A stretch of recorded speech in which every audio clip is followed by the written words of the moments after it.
अहमदुहु व नसल्ली अला रसूलिहिल करीम अम्मा बाद। अस्सलामु अलैकुम व रहमतुल्लाहि व बरकातुहू। मोहतरम नाज़रीन व सामिईन, हमने पहले ज़िक्र किए थे आयतुल कुर्सी का एक अमल और फिर आयतुल कुर्सी से जादू और जिन्नात यानी मरीज़ का इलाज करने का तरीका, दो तरीके ज़िक्र किए थे। तो आज तीसरा तरीका, वो बहुत ही आसान तरीका है, लेकिन उसका फ़ायदा इतना ज़्यादा है कि इंसान सोच नहीं सकता, तसव्वुर नहीं कर सकता। बहुत ही आसान भी है। बस मैंने पहले भी जिक्र किया था कि जब भी आप जादू वाले या जिन्नात वाले मरीज़ का हम इलाज करते हैं तो उसके लिए आमिल होना ज़रूरी है। अमल का मैंने तरीका बताया था कि आयतुल कुर्सी का कम से कम 313 है, ज़्यादा जितनी आपके अंदर हिम्मत हो तो उसका अमल कर ले। जब वो आमिल बन जाओ आप, तो फिर जिस किस्म के सख्त जिन्नात हों या फिर जादू हो, जिस किस्म का भी, जितना भी सख्त जादू हो या फिर इसके अलावा कोई भी मसला हो, यानी जो जादू या जिन्नात की वजह से जो मसाइल बनते हैं, यानी मर्ज जो है, मरीज़ जो है, वो हो जादू का या जिन्नात का, इन दोनों में से कोई भी हो, उसके इलाज का तीसरा तरीका ये है कि आपने यानी आमिल हो, आप बावुज़ू हो, पहले तो आपने 41 मरतबा पढ़ के अपने हाथों पे दम करना है। दम करने के बाद आपने अपने जिस्म का हसार कर लेना है, यानी अपने हाथों को अपने पूरे के पूरे जिस्म पे फेर लें। उसके बाद आपने, अगर मर्द हो तो अपने पास उस मरीज़ को लिटाएं। लिटाने के बाद आप उसका सीना नंगा करें। नंगा करने के बाद सीने की जो हड्डी है, इस हड्डी के ऊपर आपने बिस्मिल्लाह के अलावा, बिस्मिल्लाह ज़ुबान से पढ़नी है, उसके अलावा जो है बाएं कंधे से लिखना शुरू कर देना है आयतुल कुर्सी को। आयतुल कुर्सी सीने पे आपने लिखनी है उंगली के इशारे से, सिर्फ सीने पे हो, सीने के अलावा नहीं लिखनी।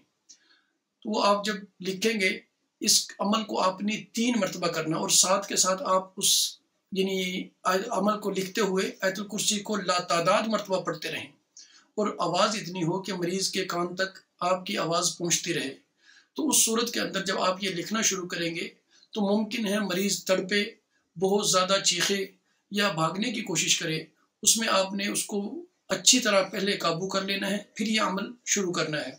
इस अमल को दरमियान में नहीं छोड़ना, चाहे मरीज़ की कैसी ही हालत हो जाए, ये ज़हन में रखें, कैसी ही कैफियत बन जाए, इस अमल को छोड़ना नहीं है।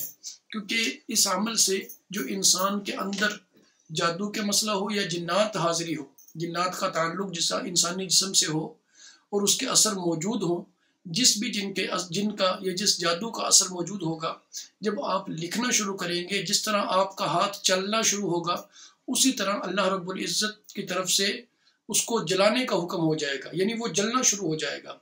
जिस तरह आप 3 मरतबा उसके सीने पर ये लिखेंगे, मर्द होगा, तो जैसे ही लिखते जाएंगे उसकी तकलीफ इंशाअल्लाह अज़ीज़ ख़त्म होती चली जाएगी। जैसे ही लिखेंगे, यानी इब्तिदा में वो तड़पेगा ज़रूर। ये अमल आपने 3 मरतबा करना है, यानी आयतुल कुर्सी लिखनी है, लातादाद मरतबा पढ़ते रहना है। पढ़ने के बाद आपने आयतुल कुर्सी को पूरा करना है लिखाई के एतबार से, और जितनी मरतबा आपने पढ़ा है उसके सीने पे दम कर दें। अगर औरत हो, ये तो है मर्द का, अगर औरत मरीज़ हो तो उसके लिए ये है कि आपने उसके सीने के हिसाब से, यानी जैसे नॉर्मल इंसान के सीने की हड्डी होती है, इतना बड़ा सफ़ेद कागज़ लेना है और सफ़ेद कागज़ पर इसी तरह आयतुल कुर्सी आपने किसी स्याही वाली, यानी ब्लैक स्याही जो है, इंक, उससे लिखनी है। लिखनी इतनी है कि उस पूरे के पूरे कागज़ पर वो आयतुल कुर्सी एक मरतबा पूरी आ जाए और आप उसको पढ़ते रहें, यानी लिखते हुए आयतुल कुर्सी को बार बार पढ़ते रहें। फिर उसी दौरान बग़ैर बात किए उस कागज़ को औरत के सीने पे रखें, यानी औरत के ज़रिए सीने पे रख कर ऊपर कपड़ा बांध दें, ताकि वो जो कागज़ है मुकम्मल तौर पर औरत के सीने के साथ चिमट जाए। और फिर आप जो आयतुल कुर्सी आपने पढ़ी होगी उसको आप उस पे दम कर दें। फिर इसी तरह आपने उस देखना है कि आपने लिखा कितनी देर में है, उतनी देर तक फिर आप दोबारा आयतुल कुर्सी पढ़ें, फिर उस पे दम कर दें।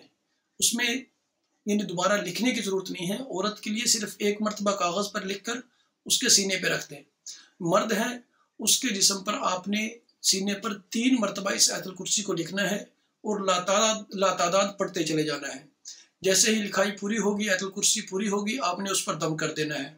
पहली मरतबा दम करने में तकलीफ होगी, तड़पेगा, दूसरी मरतबा कम तड़पेगा, तीसरी मरतबा इंशाअल्लाहुल अज़ीज़ जो भी चीज़ होगी, जो भी मसला उसके अंदर मौजूद होगा, फिल वक्त के लिए मुकम्मल तौर पर इंसान ठीक हो जाएगा, शिफायाब हो जाएगा।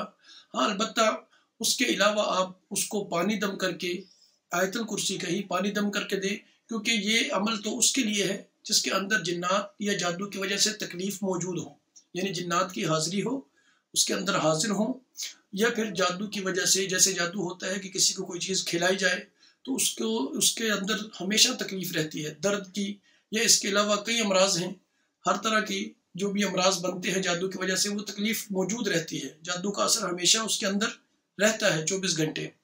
तो जादू के लिए तो आसान है, जिन्नात के लिए उस वक्त करें जब उसके अंदर जिन्नात का असर मौजूद हो, यानी जिन्नात तकलीफ दे रहे हों या हाजिर हों। जब इस तरह आप करेंगे 1 दिन से लेकर 3 दिन तक, जो भी उसके जिस्म के अंदर असरात होंगे इंशाअल्लाहुल अज़ीज़ अल्लाह रब्बुल इज़्ज़त उनको ख़त्म फरमा देंगे। और इसके अलावा जब आप पानी दम करके देंगे, जो बाहर के असरात जिनका ताल्लुक उस वक़्त उसके साथ नहीं है, वैसे था, क्योंकि जिन्नात जब इंसान पर हमला करते हैं तो वो 1-2 नहीं होता, ये जहन में रखें। अक्सर मरीज़ देखे हैं जी, हम 2 मरीज़ हाजिर होते हैं, कहते हैं जी हम 2 आदमी हैं, मैं 1 आदमी हूँ, हम 4 आदमी हैं। ये नहीं होता। ये जब भी ऐसे मामला होता है तो ये कई लोग होते हैं, बाज़ मरतबा ख़ानदान होते हैं, ख़ानदानों के ख़ानदान किसी दुश्मनी का, किसी नफ़रत का बदला ले रहे होते हैं। तो इसलिए पानी दम करके बाद में देना बहुत ज़रूरी है, ताकि जो बाहर से आने वाले हैं, दूसरे जिन्नात हैं, उनको पता चले कि यहाँ हमारा नुकसान कितना हुआ है।